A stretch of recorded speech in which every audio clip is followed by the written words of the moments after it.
अरे विठ्ठल, काय रे तुझ्या शेतात इतके मजूर कसे? माझ्या शेतात कापूस वाचायचं म्हटलं तर एकही मजूर येत नाही, सगळे तुझ्याकडेच धावतायत. हा, काय मंत्र तंत्र वगैरे केलंस का काय? मंत्र नाही रे महादेव, तंत्र. प्रवर्धन सीड्सचं सौभाग्य PR 504 BG2 तंत्र. म्हणजे काय? बियाणं चांगलं असेल तर मजूर येतात, मला काही कळलं नाही. अरे भावा, या सौभाग्या कापसाची बोंड खूप मोठी येतात. कापूस तर बोंडातून बाहेरच उफाळून येतो. एकदा हात लावला की अर्धा मुठभर कापूस येतो. इतर वाणाच्या तुलनेत सौभागाचा एका दिवसात एक मजूर 15 ते 20 किलो जास्त कापूस वेचून काढतो.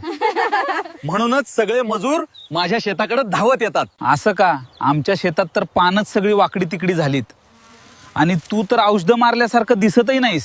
औषधांची गरजच कमी पडते रे. ह्या झाडांचा बांधा सरळ असतो, पानही कमी असतात, त्यामुळे हवा आणि प्रकाश भरपूर मिळतो.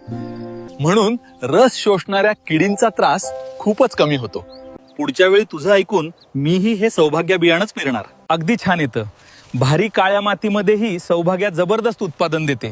खरंच रे, शेतकऱ्याला फायदा झाला की घरातच सौभाग्य येतं. कमी खर्च, जास्त उत्पादन, मजुरांची फेवरेट, शेतकऱ्याला प्रॉफिट. प्रवर्धन सीड्सचे सौभाग्य PRCH 504 BG2 कापूस बियाणे. प्रवर्धन सीड्स टाय, आता सौभाग्यामुळे